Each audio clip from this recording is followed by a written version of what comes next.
Hello, welcome to rise and shine. ഇന്ന് നമുക്കൊരു variety recipe നോക്കിയാലോ. ഒരു സോയ റോസ്റ്റാണ് നമ്മളിന്ന് തയ്യാറാക്കാൻ പോകുന്നത്. അതിനായി ഞാനിവിടെ ഒരു 250 ഗ്രാം സോയ ചങ്ക്സ് ജസ്റ്റ് ചൂടുവെള്ളത്തിലിട്ട് ഒന്ന് തിളപ്പിച്ചെടുത്തിട്ടുണ്ട്. അതിനുശേഷം സോയ ചങ്ക്സിൽ നിന്നും വെള്ളം അരിച്ചു മാറ്റുക. എന്നിട്ട് ഒരു പാൻ അടുപ്പത്തേക്ക് വെച്ച് ചൂടായതിനു ശേഷം കുറച്ച് എണ്ണ ഒഴിച്ചു കൊടുക്കാം. എന്നിട്ട് അതിലേക്ക് ഞാനിവിടെ ഒരു 4 സവാള ചെറുതായി അരിഞ്ഞ് ചേർത്ത് കൊടുത്തിട്ടുണ്ട്. നന്നായിട്ടൊന്ന് ഇളക്കി കൊടുക്കാം.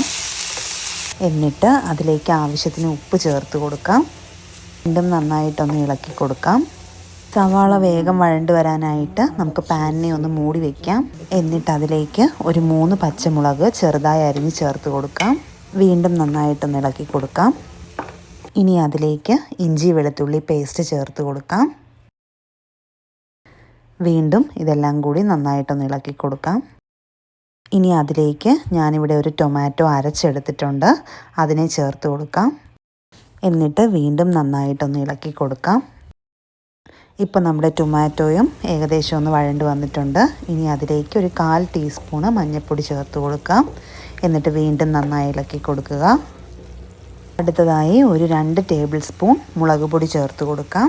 എരിവിനനുസരിച്ച് മുളക് പൊടിയുടെ അളവും കൂട്ടാവുന്നതാണ്. അതിനുശേഷം ഒരു ടേബിൾ സ്പൂൺ മല്ലിപ്പൊടി ചേർത്ത് കൊടുക്കാം. ഇത് രണ്ടും കൂടി വീണ്ടും നന്നായിട്ടൊന്ന് ഇളക്കി കൊടുക്കാം. ഇപ്പം നമ്മുടെ സവാളയെല്ലാം നന്നായിട്ട് വഴണ്ട് വന്നിട്ടുണ്ട്. ഇനി ഇതിലേക്ക് 1 കപ്പ് വെള്ളം ചേർത്ത് കൊടുക്കാം. എന്നിട്ട് വീണ്ടും നന്നായിട്ടൊന്ന് ഇളക്കി കൊടുക്കാം.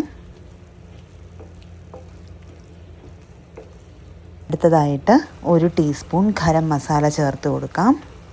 വീണ്ടും നന്നായിട്ടൊന്ന് ഇളക്കി കൊടുക്കാം. ഇവിടെ നമ്മൾ നേരത്തെ വേവിച്ച് വെച്ചിരിക്കുന്ന സോയ ചങ്ക്സ് ചെറുതായി മുറിച്ചെടുത്തിട്ടുണ്ട്, അതിനെ ഇതിലേക്ക് ചേർത്ത് കൊടുക്കാം. എന്നിട്ട് ഇത് രണ്ടും ചേർത്ത് നന്നായിട്ടൊന്ന് ഇളക്കി കൊടുക്കാം. ഇപ്പം നമ്മുടെ സോയ ചങ്ക്സ് ഏകദേശം നന്നായിട്ടൊന്ന് മിക്സായി വന്നിട്ടുണ്ട്. ഇനി ഇതിലേക്ക് 1/2 ടീസ്പൂൺ കുരുമുളക് പൊടി ചേർത്ത് കൊടുക്കാം. എന്നിട്ട് വീണ്ടും നന്നായിട്ട് ഇളക്കി കൊടുക്കാം.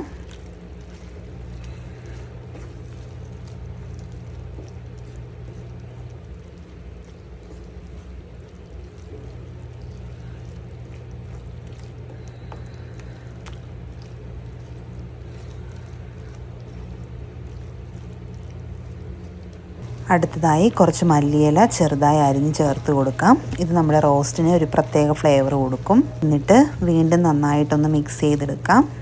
ഇപ്പം നമ്മുടെ സോയ ചങ്ക്സ് റോസ്റ്റ് ഇവിടെ റെഡിയായി കഴിഞ്ഞു. ഇത് ചോറിൻ്റെയും ചപ്പാത്തിയുടെയും പിന്നെ അപ്പത്തിൻ്റെയൊക്കെ കൂടെ നല്ല കോമ്പിനേഷനാണ്. നിങ്ങളെല്ലാവരും ഇത് ട്രൈ ചെയ്ത് നോക്കണം. ഇപ്പോൾ ഒരു ദിവസം വെജാണ് നിങ്ങൾ പ്ലാൻ ചെയ്യുന്നതെങ്കിൽ ഇത് നമ്മുടെ ഒരു റെസിപ്പി ആയിട്ട് എടുക്കാവുന്നതാണ്. ഇതിന് മുന്നേ ഒരു വീഡിയോയിൽ ഞാൻ സോയ 65 ഉണ്ടാക്കുന്നത് കാണിച്ചിട്ടുണ്ടായിരുന്നു.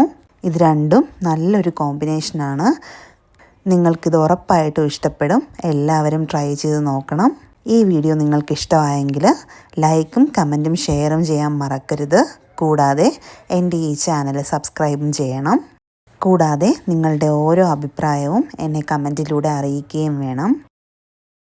അടുത്തതുപോലൊരു വീഡിയോയുമായി എത്തുന്നത് വരെ ബൈ ബൈ.